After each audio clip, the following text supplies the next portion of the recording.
जी हां, सही सुना आपने। अब भारतीय जनता पार्टी ही एसआईआर प्रक्रिया की पोल खोल रही है। यह कह रही है कि ज्ञानेश गुप्ता दिल्ली में बैठकर ज्ञान ना दें और पश्चिम बंगाल आएं। सरल शब्दों में दोस्तों, जहां पर एसआईआर की प्रक्रिया विपक्षी राज्यों में हो रही है, भारतीय जनता पार्टी वहां बवाल कर रही है और इसके जरिए उसने पूरे खेला को एक्सपोज कर दिया। और मैं आपको बताता हूं क्यों। वो लोग क्यों बंगाल में जो एसआईआर की प्रक्रिया हो रही है उस पर आपत्ति जता रहे हैं, क्योंकि बंगाल में भाजपा की सरकार नहीं है। आपको याद होगा दोस्तों, बिहार में जब एसआईआर की प्रक्रिया हो रही थी और जमीन पर उतरे पत्रकार उसे एक्सपोज कर रहे थे, तब भारतीय जनता पार्टी उन्हीं पत्रकारों पर सवाल उठा रही थी। विपक्ष कई मुद्दे उठा रहे थे। तेजस्वी यादव, राहुल गांधी एसआईआर की प्रक्रिया पर कई सवाल उठा रहे थे, मगर साहब मजाल है उस वक्त भारतीय जनता पार्टी के नेता चुनाव आयोग के पक्ष में प्रेस कॉन्फ्रेंसेस करते थे। राहुल गांधी हाइड्रोजन बॉम्ब का धमाका करते थे, चुनाव आयोग कोई जवाब नहीं देता था, Bharatiya Janata party press conference करती थी। और अब उनके नेता रो रहे हैं, रोदाली कर रहे हैं। सबसे पहले सुनिए पश्चिम बंगाल के इन नेता को। बांग्ला में कह रहे हैं कि ज्ञानेश गुप्ता दिल्ली में बैठकर ज्ञान ना दें। यहां पर पश्चिम बंगाल के अंदर बीएलओज पर ज्यादती हो रही है। पश्चिम बंगाल सरकार जो है वो जोर जबरदस्ती कर रही है। ज्ञानेश गुप्ता को यहां आना चाहिए और देखना चाहिए। यानी कि पूरी की पूरी प्रक्रिया की पोल खोल खुद भाजपा ने कर दी। सुनिए इनको। নির্বাচন কমিশন দিল্লিতে জ্ঞানেশ কুমার বসে থাকবেন, উনি জ্ঞান গর্ব দুটো তিনটে স্টেটমেন্ট দেবেন, আর পশ্চিমবঙ্গের স্থিতি অন্যরকম হবে, এটা হতে পারে না। নির্বাচন কমিশনকে আসতে হবে, এখানে জ্ঞানেশ কুমারকে আসতে হবে, কি অবস্থায় বিএলওরা আছে তাদের দেখতে হবে, কিভাবে প্রক্রিয়া চলছে সেটাকে বুঝতে হবে। দুজন প্রতিনিধি পাঠালে চলবে না, তার প্রতিনিধি এখানে ওই অফিসের মধ্যে কিভাবে আছেন সেটা তাকে বুঝতে হবে। দিল্লি থেকে একজন অফিসার পাঠিয়ে দিলাম আর তারপরে উপর থেকে বসে মনিটরিং করলে চলবে না। পশ্চিমবঙ্গের পরিস্থিতি অন্যান্য রাজ্যের থেকে আলাদা। বিহারের নির্বাচন হয়ে গেছে, কোনো বুথ দখল নেই, কোনো বোমাবাজি নেই, কোনো হত্যা নেই, কোনো জেসিবি মেশিন দিয়ে বাড়ি ভাঙা নেই, থান কাপড় বিতরণ নেই, কোনো জায়গায় মোটরসাইকেলের র্যালি নেই। এত বড় নির্বাচন হয়ে গেল বিহারে, এতগুলো রাজনৈতিক দল। शुभेंदु अधिकारी भी सामने आए हैं साहब। शुभेंदु अधिकारी आकर कहते हैं कि हमने केंद्र में नेताओं को बता दिया है, यहां बीएलओ का जो पूरा खेल है वो तृणमूल कांग्रेस के हाथ में है। यानी कि पूरी प्रक्रिया को लेकर खुद भारतीय जनता पार्टी ने इसकी कलई खोल दी है। अगर हम भाजपा की माने, जहां जिसकी सरकार वो अपने मनमाने अंदाज में एसआईआर की प्रक्रिया करवा रहा है, इसका मतलब इस प्रक्रिया में ही दोष है। और अब कि उसके अपने नेता स्पेशल इंटेंसिव रिवीजन यानी गहन पुनरीक्षण प्रक्रिया पर सवाल उठा रहे हैं। आप सुनिए क्या कह रहे हैं शुभेंदु अधिकारी। कि ज्ञानेश कुमार जी को यहाँ आके ग्राउंड रिपोर्ट लेना चाहिए, उनको खुद आके ग्राउंड रिपोर्ट लेना चाहिए कि उसका क्या करना है उनको मालूम है। हम लोग तो बीजेपी सेंट्रल लीडरशिप का टीम तो उनका साथ मुलाकात भी कर लिया। हमारा प्रदेश अध्यक्ष था, नेशनल लीडरशिप ओम पाठक जी, अमित मालवीय जी था, सब बता दिया पार्टी ने। मैं पर्सनल ओपिनियन के ऊपर करूंगा, उनको पता है सब। लेकिन जो करना चाहिए इलेक्शन कमीशन नहीं कर रहा है, वो करना चाहिए। जिस तरीके से ओटीपी लेकर बीएलओ को आईपैक ने दखलदारी कर रहा है, सीएस मनोज पंत ने फोन कर करके डीओ को सब बता रहा है, मत काटो नाम, डेथ वोटर का नाम रख रहा है, घुसपैठिया का नाम रख रहा है। साफ सुथरा वोटर लिस्ट बनना चाहिए, लेकिन वो काम ठीक तरीके से नहीं हो रहा है। खुद सीएस मनोज पंत ने एक गलती करने के लिए सबको फोन करके उत्साहित कर रहा है। इलेक्शन कमीशन इंडिपेंडेंट बॉडी है, ऑटोनोमस बॉडी है, उनको स्पेशल ऑब्जर्वर भेजना चाहिए, दूसरा प्रदेश से ऑब्जर्वर भेजना चाहिए, इंडिपेंडेंट ऑब्जर्वर देना चाहिए। देखा आपने। मैं फिर आपसे पूछना चाहता हूं, यह प्रक्रिया उत्तर प्रदेश में भी चल रही है। विपक्ष सवाल उठा रहा है, मगर कोई गोदी मीडिया इस पर बवाल नहीं कर रहा है। मगर जो मुद्दे यहां पर शुभेंदु अधिकारी और पश्चिम बंगाल की भाजपा के नेता उठा रहे हैं, उसको लेकर प्राइम टाइम डिबेट्स भी हो रहे हैं साहब।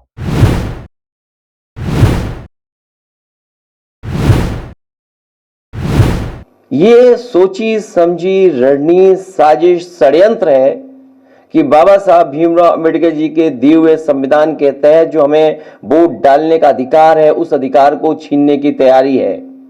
एसआईआर के बहाने वोट डालने का अधिकार छीन रहे हैं, आरक्षण छीनेंगे, आपकी पहचान छीनेंगे, आपके ऊपर उल्टे सीधे दबाव बनाएंगे। जब सरकार के लोग इसी बात पे दबाव बना रहे हैं कि वो ड्यूटी पे ही नहीं थे, पहले से ही बीमार थे। और कल रात जब मैं फतेहपुर में गया था, उन सुपरवाइजर के परिवार के लोगों से जब मैं मिला हूं, उनसे जो बातचीत हुई है, उस बातचीत के दौरान उनकी बहन, उनके परिवार, उनके तमाम जो सहयोगी साथी थे, वो यही बता रहे थे कि उनके ऊपर लगातार सरकार के माध्यम से दबाव बनाया जा रहा था कि जल्दी करिए। तो ये जो एसआईआर है, आखिरकार बीजेपी जल्दीबाजी में क्यों है? चुनाव आयोग और भारतीय जनता पार्टी दोनों मिले हुए हैं और उसका परिणाम यह है कि ये जल्दीबाजी क्यों कर रहे हैं।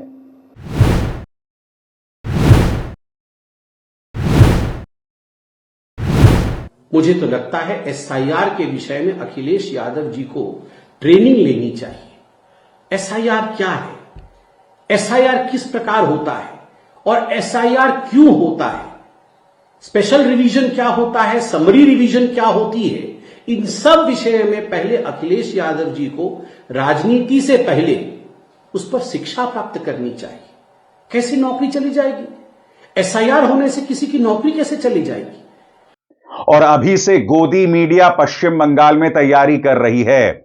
मसलन न्यूज 18 में डिबेट हुआ था और यहां पर न्यूज 18 की इन मोहतरमा ने तृणमूल कांग्रेस के सो कॉल्ड प्रवक्ता को बाहर निकाल दिया था। क्यों? क्योंकि इसने एक शब्दावली का इस्तेमाल किया था, बाबा जी का ठुल्लू। सबसे बड़ी बात, तृणमूल कांग्रेस कह रहा है कि यह व्यक्ति हमारा प्रवक्ता नहीं है। और उससे भी बड़ी बात, भारतीय जनता पार्टी का जो सोशल मीडिया हैंडल एक्स है, उसने इस डिबेट की क्लिप चलाई ये कहते हुए कि टीएमसी देखिए महिलाओं का कैसे अपमान करती है। मैंने कहा ना दोस्तों, अभी से पश्चिम बंगाल चुनावों की तैयारी मीडिया ने कर दी है। मैं फिर आपसे पूछना चाहता हूं, जब तृणमूल कांग्रेस ये कह रहा है कि यह व्यक्ति हमारा प्रवक्ता नहीं है, और उस व्यक्ति ने भी क्या कहा? उस व्यक्ति ने बाबा जी का ठुल्लू कहा। अब क्या बाबा जी का ठुल्लू कहना महिलाओं का अपमान है? आप बताइए, आप लोग मेरे दर्शक हैं, कमेंट सेक्शन में जाइए कि क्या बाबा जी का ठुल्लू कहना महिलाओं का अपमान है। मगर इसके जरिए मैं आपको समझाने की यही कोशिश कर रहा हूं कि अब आने वाले दिनों में आप यही सब देखने वाले हैं, क्योंकि पश्चिम बंगाल में चुनाव होने हैं, लिहाजा अभी से भाजपा, गोदी मीडिया, इनने तैयारी शुरू कर दी है। सबसे बड़ी बात, भाजपा अब ज्ञानेश गुप्ता पर प्रहार कर रहा है। सही सुना आपने, मैंने आपको उनके दो बयान भी सुना दिए। बहरहाल तृणमूल कांग्रेस से जुड़े भारतेंदु शर्मा ने सवाल पूछा है न्यूज 18 की उस पत्रकार से। उन्होंने कहा कि मैं स्पष्ट कर दूं कि तृणमूल कांग्रेस कभी भी न्यूज 18 की उस पत्रकार के किसी शो में अपनी प्रवक्ता नहीं भेजती। जो व्यक्ति वहां पर बैठा हुआ है वो एक पॉलिटिकल एनालिस्ट है और तृणमूल कांग्रेस का प्रवक्ता नहीं है। मगर चैनल और एंकर कभी भी पत्रकारिता नहीं करेंगे, तथ्य आपके सामने नहीं रखेंगे। यानी कि साफ तौर पर अभी से गोदी मीडिया ने भारतीय जनता पार्टी के लिए चुनावी कैंपेनिंग शुरू कर दी है, यह कहते हुए कि तृणमूल कांग्रेस जो है वो महिला विरोधी है। मगर बात वहां नहीं रुकती है दोस्तों। एबीपी न्यूज और न्यूज 24 की इस खबर को देखिए। अगर इस खबर की माने तो कल ही, जी हां, कल ही चुनाव आयोग ने बीएलओ की जो सैलरी है वो दुगनी कर दी। आपके स्क्रीन पर क्या कहता है एबीपी न्यूज? भारतीय निर्वाचन आयोग देश के 12 राज्यों और केंद्र शासित प्रदेशों में मतदाता सूची का विशेष गहन पुनरीक्षण करा रहा है और इस पर सियासी बवाल भी जारी है। वर्क प्रेशर में आकर बीएलओ के सुसाइड करने की खबरें सामने आ रही हैं। इस बीच चुनाव आयोग ने एक बड़ा फैसला किया है। ईसीआई ने एसआईआर अभियान में लगे बीएलओ और बीएलओ सुपरवाइजर की सैलरी डबल कर दी है और यही बात न्यूज 24 भी कह रहा है। वो कह रहा है वर्क प्रेशर के कारण कुछ बीएलओ की आत्महत्या की खबरें भी सामने आई थी। चुनाव आयोग ने एसआईआर में लगे बीएलओ और सुपरवाइजर की सैलरी दोगुनी करने का फैसला कर दिया। और यह खबर क्यों आती है दोस्तों? यह खबर इसलिए आती है क्योंकि एएनआई, समाचार एजेंसी एएनआई, यह खबर जारी करता है बाकायदा एक दस्तावेज के साथ। और यह खबर क्या कहती है, पढ़ के सुनाना चाहता हूं। चुनाव आयोग ने बूथ लेवल ऑफिसर्स का वेतन 6,000 रुपए से बढ़ाकर 12,000 रुपए कर दिया है। बीएलओ सुपरवाइजर का वेतन 12,000 से बढ़ाकर 18,000 रुपए कर दिया गया है। मगर अगर आप थोड़ी सी ध्यान से इस खबर को देखें तो आपको पता चलेगा यह खबर पुरानी है। देखिए साहब, तारीख पर निगाह डालिए, 2/8/2025, यानी कि यह खबर 2 अगस्त की है। पुरानी खबर है, मगर फिर समाचार एजेंसी एएनआई इसे नहीं बताकर परोसता है और फिर तमाम गोदी मीडिया न्यूज चैनल्स कहते हैं कि देखो बीएलओ के लिए कितना बड़ा आशीर्वाद है, उनकी सैलरी बढ़ा दी गई है। खबर पुरानी, मगर उसे नया बताकर परोसा गया। आप देख रहे हैं क्या खेला हो रहा है। यानी कि भारतीय जनता पार्टी के पास उन 20 मौतों का कोई जवाब नहीं है, लिहाजा एएनआई का इस्तेमाल किया जाता है और उसके जरिए गोदी मीडिया का इस्तेमाल किया जाता है एक पुरानी खबर को नया बताकर।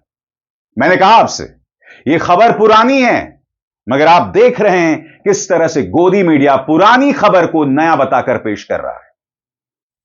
ऐसे में इस प्रक्रिया की पारदर्शिता पर सवाल उठेगा ना, क्योंकि आपके पास उन मौतों का कोई जवाब नहीं है। लिहाजा आप एक पुरानी खबर को रिसाइकल करके नए के तौर पर पेश कर देते हैं।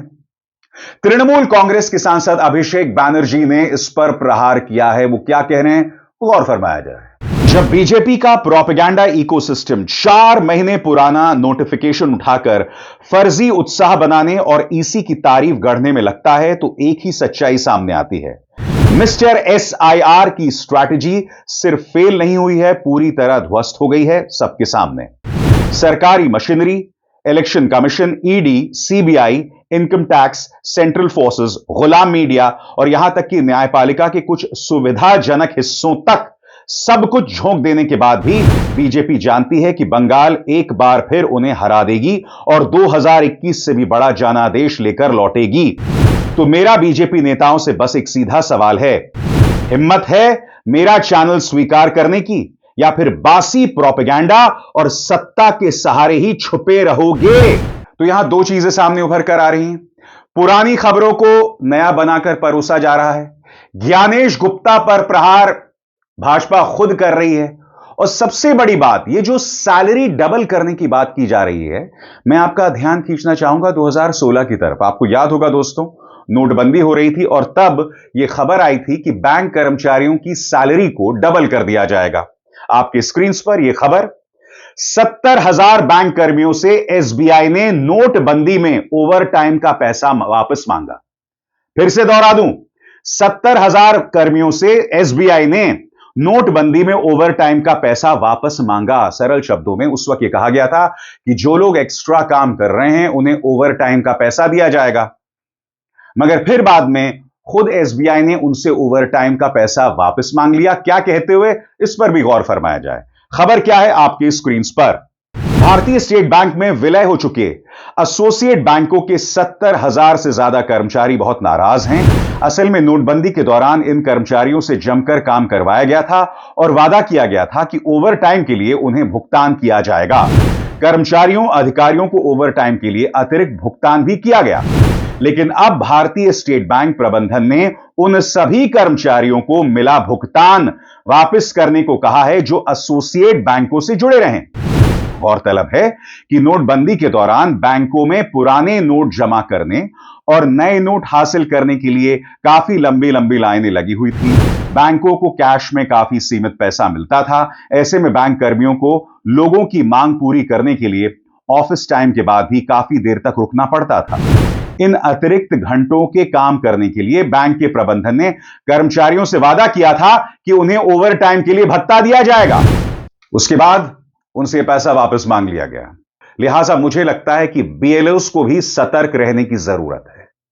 और मैं आपको बतलाना चाहता हूं कि उस वक्त जब पैसा वापस मांगा गया था ओवरटाइम का, तब एसबीआई ने क्या कहा था, गौर फरमाया जाए। एसबीआई ने अपने जोनल हेडक्वार्टर को भेजे गए एक लेटर में कहा था कि सिर्फ अपने कर्मचारियों को ही अतिरिक्त काम के लिए पैसा दिया जाए, ना कि पूर्व एसोसिएट बैंक के कर्मचारियों को। एसबीआई ने अपने सभी जोनल मुख्यालय को लेटर लिखकर कहा है कि 2016 में नोटबंदी के दौरान ओवरटाइम के लिए एसोसिएट बैंक के कर्मचारियों को दिया गया पैसा वापस लिया जाए। तो 2016 में यह खेला हो चुका था, बैंक के कर्मचारियों के साथ ओवरटाइम का जो पैसा दिया वो वापस मांग लिया। अब ये कहा जा रहा है, पुरानी खबर है, अगस्त की खबर है, अगस्त में कहा गया था कि भाई आपकी सैलरी दोगुनी कर दी गई है। उस पुरानी खबर को नया बनाकर परोसा जा रहा है।